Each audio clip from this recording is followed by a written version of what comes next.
अगदी गोविंद, तुम्ही सांगितल्याप्रमाणे 2022 पासून हे सगळं प्रलंबित प्रकरण आहे. कुठेतरी याचा निकाल लागला पाहिजे असं सर्वसामान्यांचं, शिवसैनिकांचं आणि महाराष्ट्रात निकाल कायद्याच्या बाजूने लागला पाहिजे अशी अपेक्षा आहे. या सगळ्यामध्ये आपण पुन्हा एकदा जाऊयात. कृष्णात पाटील आपल्यासोबत आहेत. कृष्णात, आपण बघतोय की आता कपिल सिब्बल युक्तिवाद करताना म्हणालेले आहेत, जो ताजा युक्तिवाद ते करतायत त्यामध्ये त्याने आतापर्यंत त्यांनी सांगितलं निवडणूक आयोगाला सोयीचा निर्णय घ्यायचा होता, त्यामुळे निवडणूक आयोगानं आम्ही दिलेली दस्तावेज असतील, कागदपत्र असतील, प्रतिज्ञापत्र असतील ती बघितली नाहीत. मात्र आता कपिल सिब्बल असं म्हणतायत की एकतर आमची कागदपत्र निवडणूक आयोगानं बघितली नाही, 2018 ची घटना बघणार नाही म्हणून सांगितलं. मात्र त्यामध्ये हे कागदपत्र काही न बघता जी कागदपत्र बघायची होती त्यामध्ये निवडणूक आयोगाकडनं वारंवार चुका काढण्यात आल्या. म्हणजे आपल्याला सोयीचा निर्णय देण्याच्या अनुषंगाने निवडणूक आयोग हे वातावरण निर्मिती करत होता आणि त्यामुळे आमच्या कागदपत्रांमध्ये वारंवार चुका काढण्यात आल्या असं कपिल सिब्बलांचं म्हणणं आहे. आणि हा थेट गंभीर आरोप आहे निवडणूक आयोगावर.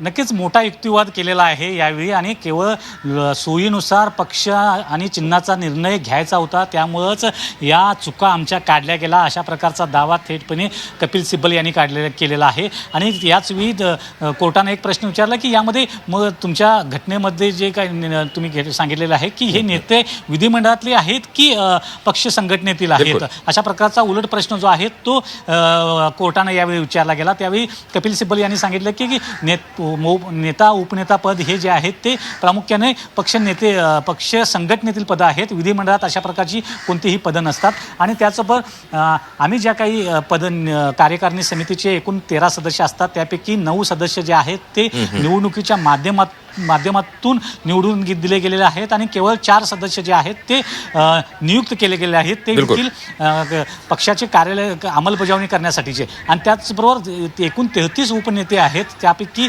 21 उपनेते जे आहेत ते आम्ही निवडणुकीच्या माध्यमातून निवडले गेलेले आहेत आणि इतर जे 12 आहेत ते नियुक्त केले गेलेले आहेत.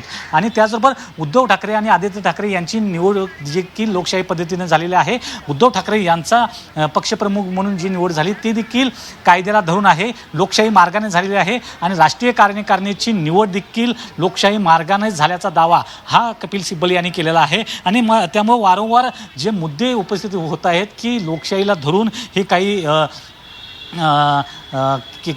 जी घटना 2018ची नाही आहे आणि त्यानुसार काही निर्णय घेतले गेले, त्यामुळं पक्षप्रमुखांची जी निवड झालेली आहे ती देखील योग्य पद्धतीने झाली नाही. अनेक उद्धव ठाकरे यांची निवड लोकशाही पद्धतीनं झाल्याचं त्यांनी म्हटलेलं आहे. आयोगानं जे केलं ते ज्या गोष्टी त्यांच्या कक्षाबाहेरच्या असल्याचं पुन्हा एकदा त्यांनी अधोरेखित केलेला मिळतंय. त्यामुळं पुन्हा एकदा त्यांनी म्हटलेलं आहे की आयोगाने जे काही निर्णय घेतलेले आहेत त्यांनी त्यांच्या कार्यकक्षाच्या बाहेर जाऊन निर्णय घेतलेला आहे असं त्यांनी सांगितलेलं गेलेलं आहे. असा एक युक्तिवाद जो आहे तो कपिल सिब्बल यांनी आत्ता काही वेळापूर्वी मांडलेला पाहायला मिळतोय.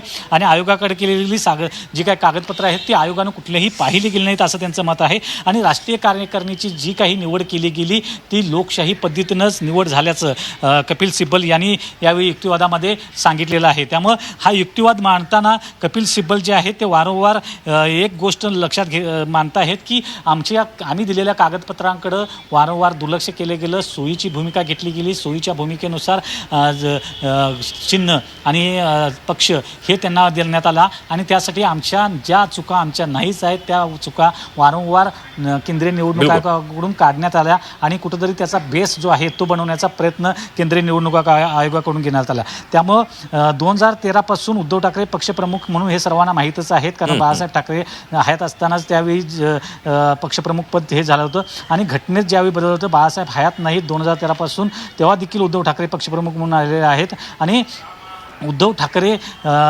यांची निवड जी आहे ती लोकशाहीला धरून झालेली आहे. आणि घटनेत बदल झाला म्हणतात तर 13 वर्ष आयोग गप्प का होतं, कारण पक्षप्रमुख पदांची निवड ही अगोदरच झालेली असताना तुम्ही 13 वर्षापूर्वी झाले असताना 2022ला कसं काय तुम्ही त्या संदर्भात मुद्दा उपस्थित केला जातो. त्यामुळे 13 वर्ष आयोग गप्प का होतं अशा प्रकारचा मुद्दा जो आहे तो कपिल सिब्बल यांनी उपस्थित केलेला आहे. आणि आयोगानं जे काही केलं त्या सगळ्या गोष्टी त्यांच्या कक्षाबाहेरच्या असल्याचं त्यांनी सांगितलेलं आहे. आणि या संदर्भात मुद्दे मांडताना जे पुरावे दाखल केले गेले आहेत ते पुरावे देखील केंद्रीय निवडणूक आयोगानं बघितले नसल्याचा मुद्दा ते वारंवार उपस्थित करत आहेत. बिलकुल कृष्णात आपण जाऊया. गोविंद तुपेंच्याकडे काही अपडेट येत आहेत सुप्रीम कोर्टातून. गोविंद,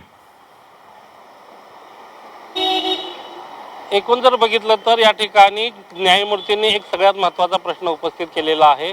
शिवसेना नेता म्हणजे काय, शिवसेना नेता नक्की कुणाला म्हणायचा आणि विधिमंडळाचा नेता कुणाला म्हणायचा, या संदर्भातले काही प्रश्न जे आहेत ते या ठिकाणी न्यायालयानं उपस्थित केल्याचं पाहायला मिळतं आहे. आणि त्याच्यावर या ठिकाणी बाजू मांडत असताना, युक्तिवाद करत असताना कपिल सिब्बल जे आहेत तर या ठिकाणी जे पक्षातले जे नेते आहेत त्यांना या ठिकाणी शिवसेना नेता असं संबोधलं जातं, अशा पद्धतीची भूमिका त्यांनी मांडलेली आहे. दुसरी सगळ्यात महत्त्वाची गोष्ट म्हणजे या ठिकाणी इलेक्शन कमिशननं असं म्हटलं होतं की तुम्ही शिस्तपालन समितीकडे जायला पाहिजे होतं, परंतु शिस्तपालन समिती जी आहे आणि याच अनुषंगानं मलाच या ठिकाणी पक्षातून बाहेर काढण्यात आलं. त्यामुळे लोकशाही कुठं आहे? आणि सगळ्यात महत्त्वाचं म्हणजे न्यायालयानं ही सुनावणी सुरू होताना दोन महत्त्वाचे गंभीर प्रश्न उपस्थित केले होते. एक तर तुमच्या या सगळ्या केंद्रीय निवडणूक आयोगानं की तुमच्या पक्षामध्ये लोकशाही नाही आणि तुमची कायदेशीर डिफेन्स काय आहे. तर लोकशाही जर आमच्या पक्षात नसेल तर मग आम्हाला काढण्यात कशाच्या आधारावर आलं, आम्हालाच का काढण्यात आलं, अशा पद्धतीचे प्रश्न या ठिकाणी त्यांनी उपस्थित केले. सगळ्यात महत्त्वाचं म्हणजे सचिव असतील, उपनेते असतील किंवा खजिनदार असतील, पक्षाचे प्रमुख असतील, या सगळ्यांच्या नियुक्त्या ज्या आहेत त्या लोकशाही पद्धतीने झालेल्या आहेत आणि त्या सर्व संबंधातली जी माहिती आहे ती वारंवार केंद्रीय निवडणूक आयोगाला सादर करण्यात आलेली आहे.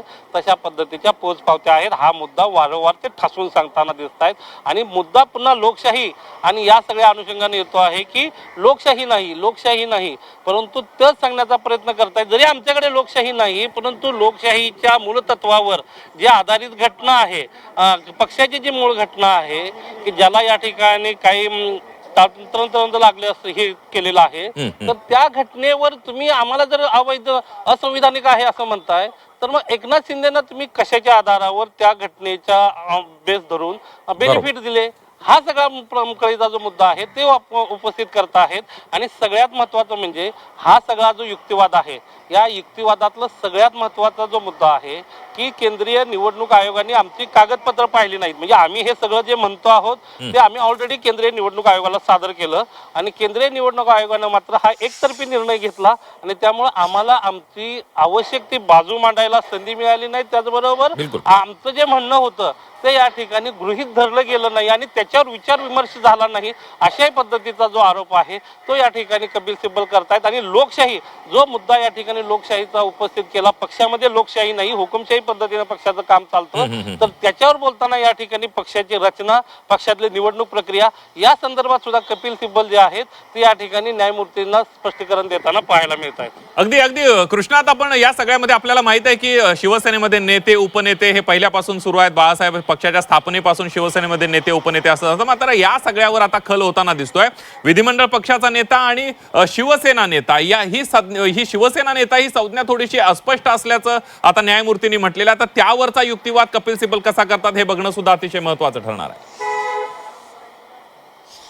संदीप, त्याच्या अगोदर तुम्हाला मी स्पष्ट आता एक मोठा युक्तिवाद जो केला जातो त्या संदर्भातली एक सर्वात मोठी अपडेट जी आहे ती सांगतोय की सुप्रीम कोर्टामधनं एक मोठी टिप्पणी केलेली आहे आणि एक लँडमार्क करणारी टिप्पणी केलेली आहे. तुम्ही ज्या संघटनात्मक गोष्टी सांगतायत त्या आम्हाला खऱ्या वाटतायत, अशा प्रकारची टिप्पणी सुप्रीम कोर्टाच्या न्यायाधीशांनी केलेली आहे. आणि यावेळी महत्त्वाची टिप्पणी आहे. या अगोदर देखील काही महत्त्वाच्या टिप्पण्या केल्या गेल्या होत्या की ज्यामध्ये अपात्रतेचा निर्णय हा आम्हाला घ्यायचा आहे आणि आमचा निकाल जो असणार आहे तो पुढचा भविष्यासाठी मोठा इम्पॅक्टफुल असणार आहे.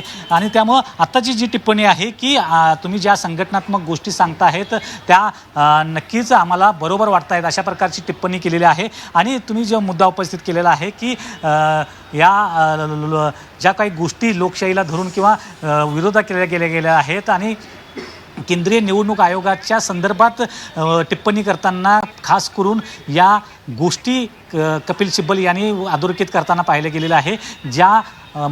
जो मुद्दा संदीप आता तुम्ही उपस्थित केला होता की घटनात्मक ज्या तरतुदी आहेत किंवा लोकशाहीला धरून नाही आहे किंवा जे पद शिवसेना नेता पद हे प्रामुख्यानं कोणत्या विधिमंडळात आहे की ते राजकीय पक्षामध्ये आहे. यावेळी त्यांनी सांगितलं की याचा अर्थ पक्षातील नेता असा होतो आणि आयोगाला एका विशिष्ट निष्कर्षापर्यंत पोचायचं होतं आणि म्हणूनच त्यांनी 2018च्या घटनेकडे थेटपणे दुर्लक्ष केलं गेलं. त्यांनी आधीच निष्कर्ष निश्चित केला आणि त्यानुसार तर्क फिरवला आणि परिशिष्ट 15 अंतर्गत जी प्रक्रिया राबवायला हवी होती त्याच्या अगदी हे उलट असल्याचं त्यांनी स्पष्ट केलेलं आहे. म्हणजे आर्टिकल 15 मध्ये जे गोष्टी राबवणं गरजेचं होतं किंवा पक्षातील उभी फूट स्पष्ट करणं गरजेचं होतं. तो एक मोठा पुरावा होता की तुम्हाला पक्षाचं चिन्ह आणि नाव देण्यासंदर्भात ते कुठंही केलं गेलं नाही आणि केवळ विधिमंडळातली पक्ष ही पक्षाची फूट मानली गेली आणि त्यानुसार निर्णय घेतला गेला आणि त्यामुळं पक्षातलं सर्वोच्च प्रमुखपद हे पक्षप्रमुख आहेत आणि पक्षप्रमुखांना सर्वोच्च अधिकार आहेत आणि राष्ट्रीय कार्यकारिणी बरखास्त करण्याचा अधिकार देखील पक्षप्रमुखांना आहे आणि त्यामुळं उद्धव ठाकरे हे निवडणुकीच्या द्वारे निवडून आलेले आहेत. पक्षांतर्गत लोकशाही म्हणताय ती लोकशाही नाही म्हणताय, परंतु आम्ही सर्व पक्षांतर्गत लोकशाही पार पाडलेली आहे. केंद्रीय कार्यकारिणीच्या बैठकांमध्ये सर्व लोकशाही पद्धतीनेच निवड